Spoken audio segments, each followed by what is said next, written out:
and welcome to the channel. Now, I'm always seeing people slagging ex-Man United managers Ole Gunnar Solskjaer and Jose Mourinho off and pitting them against each other without basing any of that on fact. So I think that due to the fact that Ole was so ridiculed in the later stages of his time at the club, and people are always trying to cast him, I think, unfairly, and Jose Mourinho as well, and now Erik ten Hag in the same light. So instead of just slating them, not Erik ten Hag obviously, but previous managers, instead of just slating previous managers and guessing without facts, let's look at the stats and see what they tell us. So in this video, I'm going to compare the first full seasons of Jose Mourinho and Ole Gunnar Solskjaer as managers of Manchester United. I'll delve into an extensive range of metrics, statistics and key data with the aim to provide the most comprehensive and factual comparison available. So that's offering valuable insights into their respective impacts on the team's performance. So let's begin. So league standing, so we're going to talk about league standing and points accumulated. And what we have to remember is that Ole Gunnar Solskjaer's first season at Manchester United as the manager was as interim. So his first full season was actually the 1920 season.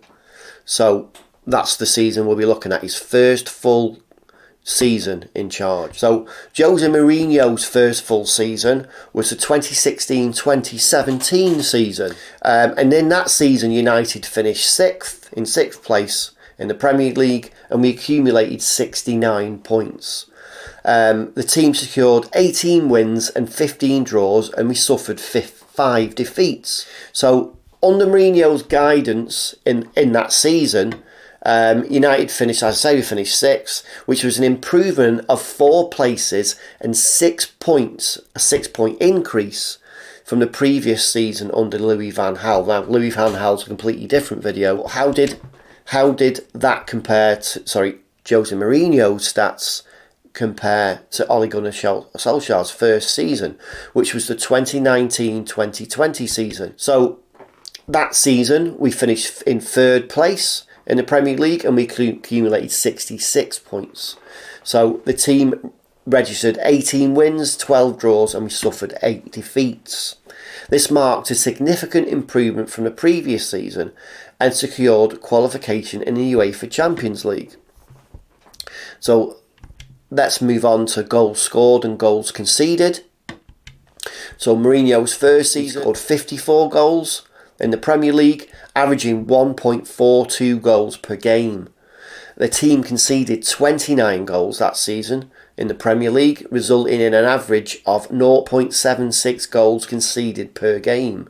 Now, Mourinho's emphasis was on a solid defence, and that was evident by the number of goals that we conceded in the league, which enabled us to boast about having the best defensive record of the season of any team that season. However, in attack, there was a slight decline, with the team scoring fewer goals compared to the previous season. So that previous season obviously was under Van Gaal, not actually Ole Gunnar Solskjaer. But how does Mourinho's first season compare to Ole's first season? So United scored 66 goals in Ole's first full season, averaging 1.7 goals per game. The team conceded 36 goals, resulting in an average of 0.95 goals conceded per game. So we were scoring more, but we were conceding more too. So under Solskjaer's management, we displayed an improvement in attack, as I just mentioned, scoring 66 goals in the league, an improvement of 1 goal from the previous season. Defensively, the team showed an improvement, conceding 18 fewer goals compared to the previous campaign. Now, what about home and away records? Mourinho's first season, we won 15 out of 19 games at home, with a win percentage of 78.9%. The team secured 8 wins in 19 away matches, with an away win percentage of 42.1%. Not so great. At home, we were dominant, suffering only 2 defeats all season. However, it was away from home which we struggled to secure victories. Very similar to the problems we've had away from home this season under Erik ten Hag. Solskjaer's first full season, we won 10 of 19 home matches with a home percentage win of 52.6%. So not quite as good as Mourinho's.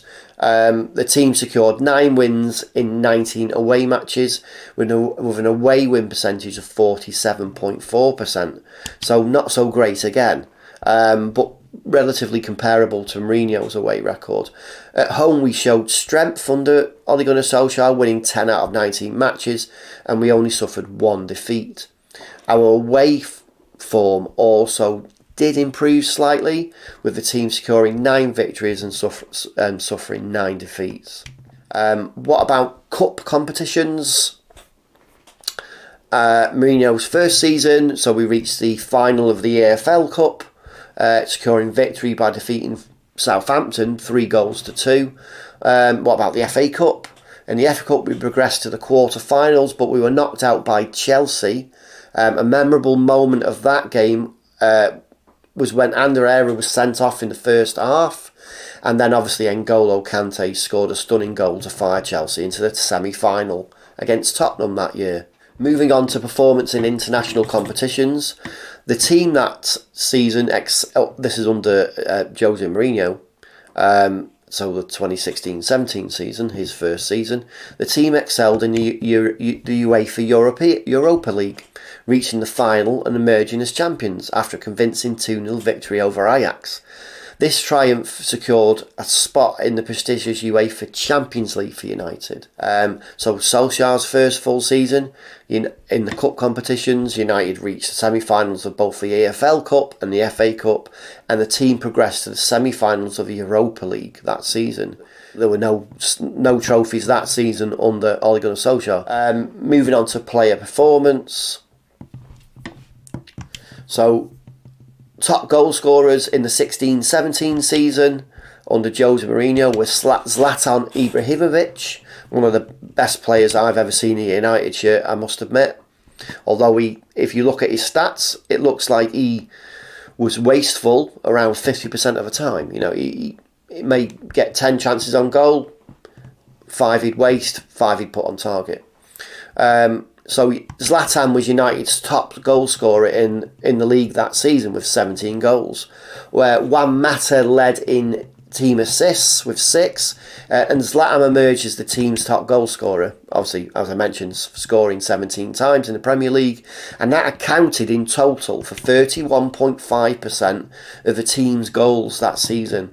Juan Mata and Wayne Rooney followed closely with 6 goals each. You may have been a bit surprised by that stat about Wayne Rooney scoring just 6 goals that season. Well, that was at the time when he was slowly being edged out of the first 11 by Jose Mourinho.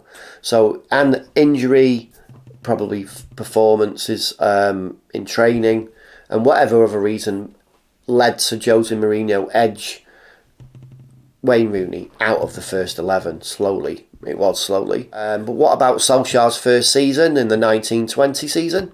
So Marcus Rashford and Anthony Martial were joint top goal scorers that season in the Premier League with 17 goals each.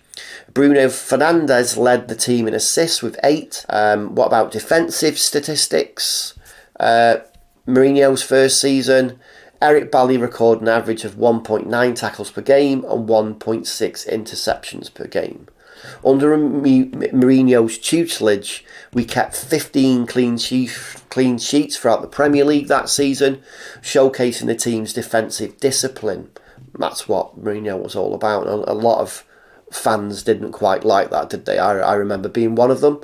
So Eric Bailly and Chris Smalling also formed a formidable defensive partnership, contributing to that achievement. Additionally, Antonio Valencia excelled with an impressive average of 2.4 tackles per game and 1.6 interceptions per game. What about Solskjaer in the 1920 season? So Harry Maguire registered an average of 1.8 tackles per game and 1.4 interceptions per game. Now, obviously, Harry Maguire has become a bit of a divisive figure in the United fan base.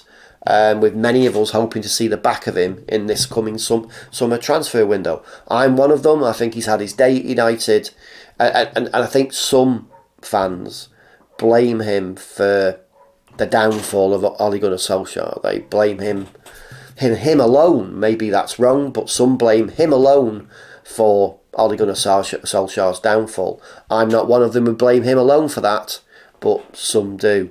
So,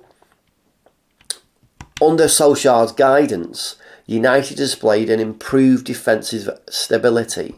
Harry Maguire stood out with an average of 1.8 tackles per game and 1.4 interceptions, showcasing his importance in the back line at that time. Moving on to individual player improvements, so this is like probably the work that the managers did along with their coaching staff on certain players and what the improvements might have been. So Mourinho's first season, Henrik Mkhitaryan experienced a decline in form, scoring 4 goals in the Premier League. But Paul Pogba showcased a real improvement, contributing 5 goals and 4 assists. Mourinho's coaching obviously had a positive impact on Marcus Rashford too, who experienced notable growth and scored 11 goals in all competitions, an improvement from his previous season's goal-scoring tally. On the other hand, Anthony Martial endured a decline in his form, scoring only 4 league goals compared to his previous season's tally of 11. Martial seems to be on his way out of the club right now. And that is down to injury and the fact that he hasn't scored more. But he hasn't scored in 2 successive games, I think, for about 3 years. So he's a striker, he's a number 9, and that's just not good enough. So it looks like his time is up. There has been some talk that he may go out on loan to another Premier League club, but I have absolutely no idea what the point in that would be. We're going to put him on loan somewhere else for him to be injured there, not even be on their bench, not score goals for that side too, and then ultimately come back to United, to see out the rest of his career? Possibly because a Glazer likes him. I'm not 100% sure. I think he should go. I think he's had his day. What do you think? Under Solskjaer and the improvements in the side under him, so Marcus Rashford and Anthony Martial did demonstrate significant growth, reaching double-digit goal tallies. This was also the emergence of Mason Greenwood. He showcased immense potential, contributing 10 goals. So Solskjaer's coaching had a positive impact on Marcus Rashford, Anthony Martial and Mason Greenwood, who all experienced significant growth. Reached double-digit tallies, as we've seen. So for me, the biggest surprise was Mason Greenwood. Yes, I know what's happened to him in the last year or so, but at that time he was being described as a generational talent, and I think a lot of people agreed he did look like a very exciting player. I mean, obviously what was going on in his personal life has put pay to all that. So moving on, there were certain players under Ole who experienced a decline, and one of them was Jesse Lingard. His form did really suffer. There was rumours that he fell out with Ole Gunnar Solskjaer, and he just couldn't buy a start. So moving on, we've got tactical analysis. We'll start with formation and playing style.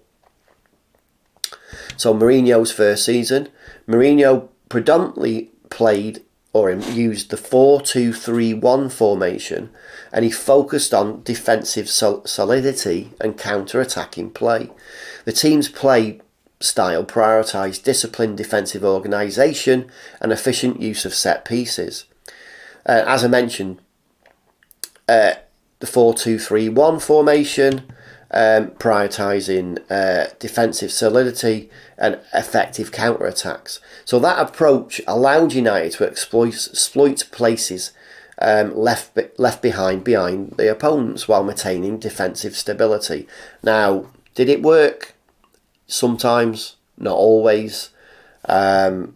especially as we saw in later seasons under Mourinho. It just didn't work at all. As for Solskjaer's first season, he also favoured that 4-2-3-1 formation, but he emphasised quick, dynamic attacking play and high pressure to regain possession.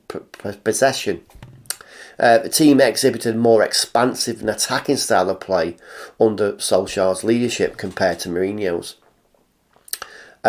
So, like I said, like Mourinho, Solskjaer used the 4-2-3-1 formation, focused on quick, dynamic attacking play and high pressing to regain possession. That approach allowed United, for the most part, to dominate games and create scoring opportunities. But again, we saw that falter in later seasons. What about possession and passing accuracy? Under Mourinho, United averaged 53.8% possession with a passing accuracy of 84.4%. Why do I keep saying packing? No idea. So United, we had a passing accuracy of 84.4% and average possession of 53.8%. That indicated Mourinho's emphasis on controlling the game. The team displayed a high passing accuracy, highlighting their abilities to circulate the ball effectively. Now, what about under Solskjaer? Under Solskjaer, United averaged 54.2% possession, with an average passing accuracy of 84.3%. And that basically showed a balanced approach, averaging 54.2% possession and maintaining like I mentioned, a passing accuracy of 84.3%. This highlighted the team's ability to control the game and build attacks effectively. What about shots on target and conversion rate? So in Mourinho's first season, again, this was the 2016-2017 season, United registered an average of 11.3 shots per game, with 35.8 of those shots hitting the target. The shot conversion rate stood at 12.6%, however the conversion rate stood at 9.9%, revealing the need for improvement in finishing at scoring opportunities. What about Ole Gunnar Solskjaer? So Solskjaer, this is his stats. We had 12.5 shots per game, with 39.2% of those shots hitting the target. The shot conversion rate stood at 14.1%, and the team registered an average of 12.5 shots per game, with 39.2% of those shots hitting the target. The shot conversion rate stood, like I mentioned, at 14.1%, indicating improved efficiency in finishing scoring opportunities, basically. So what about set-piece effectiveness? Again, in Mourinho's first season, Mourinho's emphasis on set-piece routines translated into success on the field, with United scoring 18 goals from dead ball situations, and that accounted for 33.3% of our total goals for that season. As for Ole Gunnar Solskjaer, he had an emphasis on set-piece routines that translated into success on the field, with Manchester United scoring 13 goals from set-piece situations. Obviously, that's less goals than Mourinho scored from set-pieces. What about managerial decisions and adaptability? So, Jose Mourinho again. Mourinho made substitutions strategically, aiming to maintain leads or salvage points. Tactical changes were often implemented to bolster defensive ability. Now, Mourinho showcased astute game management by making well-timed substitutions that positively influenced matches. Wasn't the case all of the time, but tactical adjustments were also evident when facing different opponents or when attempting to overcome deficits. So, his response to injuries and suspensions, Mourinho displayed adaptability in managing injuries and suspensions effectively reshuffling the team and maintaining a competitive edge. His ability to adapt to plans against different opponents exhibited tactical flexibility, adapting game plans to exploit opponents' weaknesses. I mean, this adaptability resulted in several significant victories that season. What about the handling of key matches and high pressure situations? Mourinho's experience and composure were evident in crucial matches and high pressure situations that season, and he ensured that the team remained focused and competitive. But how does all that compare to Solskjaer's first season? So Solskjaer demonstrated an ability to make impactful substitutions too, and tactical adjustments to influence matches positively. And that's what you'd expect from a manager. His tactical changes were often focused on maintaining attacking impetus and exploiting opposition weaknesses. Solskjaer showcased effective game management by making timely substitutions and tactical adjustments to impact matches positively. Again, something that you would expect, and basically identical to Mourinho's outlook. So his response to injuries and suspensions, Solskjaer displayed adaptability in managing injuries and suspensions. He could effectively reshuffle the team, maintaining competitiveness. He also, early on, I think, showed tactical flexibility and was able to adapt game plans to exploit weaknesses in opponents. And that did lead to some wins that season. Moving on to handling of key matches and high pressure situations for Solskjaer. Solskjaer had some composure and did have the ability to handle key matches and high pressure situations where it was evident that United needed to secure crucial victories. So what about handling key matches and high pressure situations? So Mourinho's experience and pragmatism, I believe, helped secure more crucial victories against top teams. So it was also his experience and composure which were evident in crucial matches, ensuring that the team remained focused and competitive. He could do that. I really believe he could. So what about Solskjaer? Solskjaer, again, he could inspire the team enough to make us win significant victories against top opponents.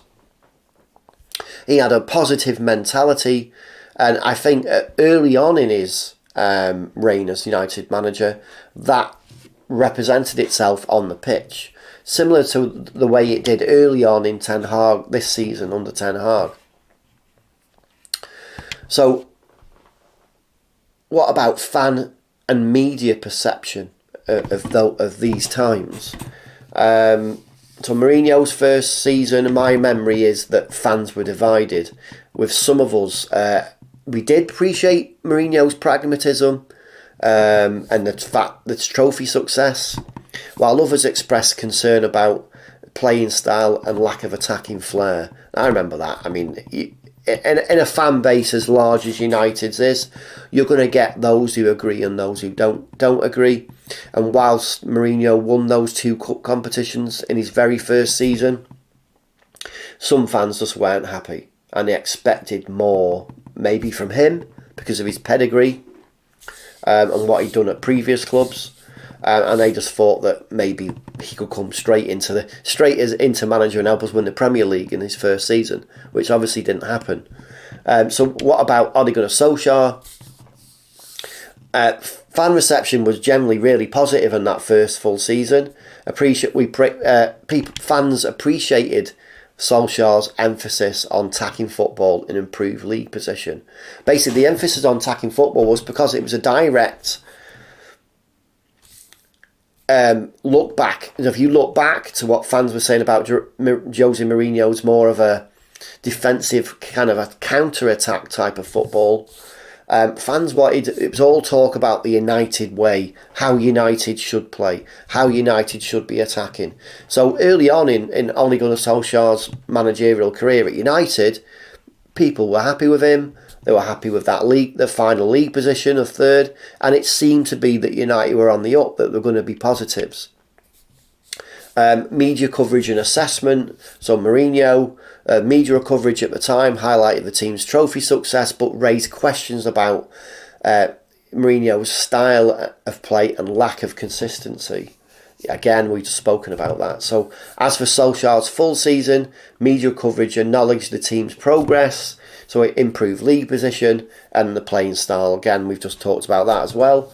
I think the early stages of both managers at United, I think they did really well, both of them, and they kind of like flattered to deceive, really. Maybe that's they come into the side, instill their beliefs onto the players. Things start to change, which is what fans want, and then ultimately, when the Glazers don't provide the managers with what they want, maybe that's where we see downhill and disheartenment from managers. So, based on everything that I've said, here's my opinion of the two managers overall. So, Mourinho's first season demonstrated improvement in league position, defensive solidity, cup success. However, obviously there were concerns about playing style and consistency. I mean, on the other hand, Solskjaer's first full season showcased improved league position, attacking output and a positive playing style. We've just been talking about all that, but they were the things I remember the most. So based on a comprehensive statistical analysis and an evaluation of the facts, it's evident that Ole Gunnar Solskjaer performed better than Jose Mourinho. Now, a lot of people might not agree with that, but the facts back this up. He performed better than Jose Mourinho in his very first full season, when comparing their respective statistics. In terms of league standing and points accumulated, Solskjaer's first full season resulted in a third place finish with 66 points, whereas Mourinho's debut season saw a 6th place finish with 69 points. So Solskjaer's team also exhibited a more prolific attacking style, scoring 66 goals compared to Mourinho's 54. Now, defensively, Solskjaer's side conceded slightly more goals per game, but their overall goal difference was superior, so that's all that matters. In player performance, Solskjaer's first full season saw significant improvements from Marcus Rashford and Anthony Martial, who both reached double-digit goal tallies. Additionally, Bruno Fernandes emerged as a key contributor with a high number of assists. I mean, comparatively, Mourinho's first season saw Zlatan result as the top scorer, but there were limited improvements among other players. Tactically, Solskjaer's emphasis on quick, dynamic attacking play and high pressing resulted in a higher average possession and a slightly better passing accuracy than Mourinho's focus on defensive solidity and counter-attacking football. Solskjaer's team also generated more shots on target and boasts a higher number of shots converted. Furthermore, Solskjaer showcased adaptability and effective decision-making, making impactful substitutions and tactical adjustments to influence matches positively. His team's performance against top teams and high-pressure situations was commendable. I mean, fan and media perception early on also favoured Solskjaer, with positive reception for his attacking style and the improved league position. Meanwhile, Mourinho had his share of success with cup victories. Obviously, concerns were raised about his playing style and his lack of consistency. I mean, considering all these factors, it is clear that Ole Gunnar Solskjaer outperformed Jose Mourinho in their first full seasons United managers. Solskjaer's team displayed progress in various aspects, including league position, attacking output, playing style, while also achieving notable results against big sides. Whilst Mourinho's season showed improvements in certain areas, but there were limitations in attacking style and creativity and consistency. So, I'll be honest with you, I'm a little surprised that Solskjaer's came out on top, because he did have a positive impact. He, coupled with statistical evidence, suggests that he had a stronger foundation for sustained success and continued progress at the club. However, in my opinion, ultimately, football is a results-based game. And who is better should not be determined by stats alone. So for the fact that Mourinho won 2 trophies in his first season, for me, this has to be better than finishing higher up the league and scoring more goals, which is what happened under Ole Gunnar Solskjaer. So the fact that Mourinho won the AFL Cup and the Europa Cup in his very first season, ultimately for me, means that, yes, while Ole's stats say he was better, ultimately, results. So we had 2 cup competition results that season. And I think they are the most important statistic overall. So I hat off to both managers, total respect for both. But if I had to choose one over the other, surely for just what they achieved at the club, then it would have to be Jose Mourinho. What do you think? Please let me know in the comments below. If you don't subscribe, please subscribe, and please like the video. Thanks for watching.